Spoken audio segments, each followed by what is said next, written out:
We try really hard to catch people doing, you know, these car break-ins. It's the scourge of the city. Oh, he's right about that. And the I-Team has obtained these exclusive crime scene photos showing the aftermath of a wild ride through San Francisco's North Beach. The case from April of 2022 involves the same person who is now the first suspect arrested under SFPD's new bait car campaign. And Dan Noyes is back with an I-Team investigation update. This is one of these things that just cannot slow down. Maybe they are slowing it down now. It's still up in the air, right? Yeah. Well, Larry and JR, the first man arrested under the latest bait car campaign, has a long criminal record, including that crazy night in 2022. When I first told you the story last month, some viewers asked me for more information, how this defendant was able to get back on the street so quickly after such a serious accident. Here is the first look at a crime scene that spanned several blocks in San Francisco's North Beach. It didn't receive much media coverage. After 9:30 on a Tuesday night in April 2022, police spotted a stolen SUV used in multiple car break-ins that day. The police sort of trapped him. This is a one-way street.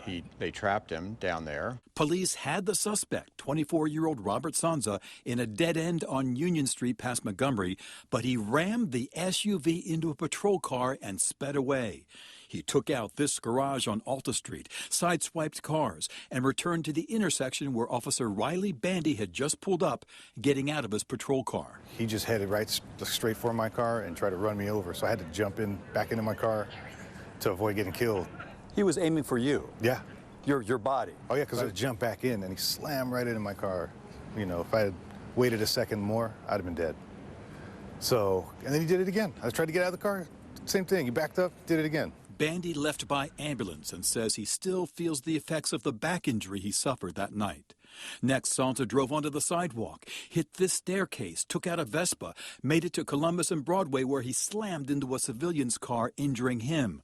Sanza ran from that scene, officers finally catching him a few blocks away in Chinatown. He victimized a lot of people that day. It wasn't just me. At first, prosecutors charged Sanza with several counts of assault upon a peace officer with a deadly weapon, hit and run, evading an officer with willful disregard, leaving the scene of an accident, resisting arrest, and a misdemeanor possession of burglar tools.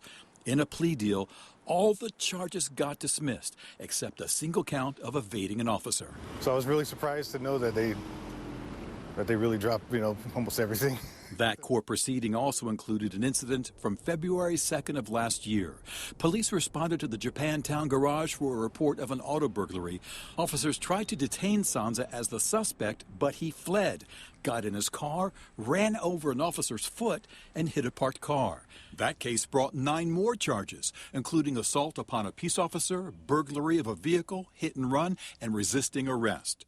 I wanted to find out why all those charges were dropped, except for a single evading, in 2 incidents that injured officers and a civilian and did all that damage to homes and cars. I certainly don't want to see any officer injured while doing their job. District Attorney Brooke Jenkins discussed the case with me, but through their offices, the public defender, Sylvia Wynn, the prosecutor on the case, Farah Zaria, and the judge, Linda Colfax, declined my requests for an interview. The hearing transcripts show that the probation department did not agree with their plea deal that would let Robert Sanza avoid prison time by participating in a residential program. Quote, probation instead recommended that he be sentenced to serve his time in prison. Still, Sanza got out with time served, a little over 6 months in jail. How did that happen? So... was that a good outcome, do you think? So I have looked at that case briefly. I was left with concern about that plea.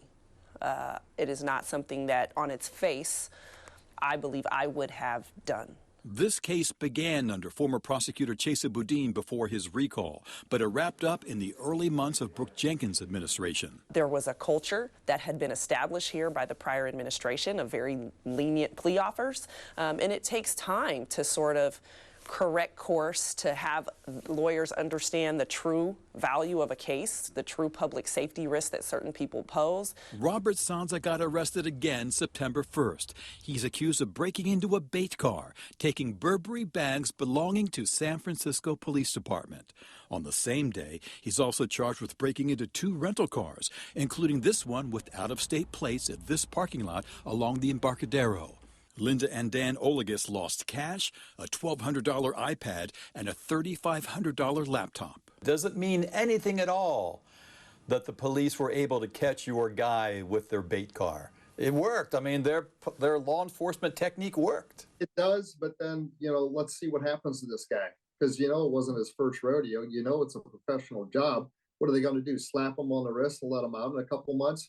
One other twist in this case. The court asked Officer Bandy to write a victim impact statement that he read for us. I request leniency be granted to Mr. Sanza and that the charges be dropped.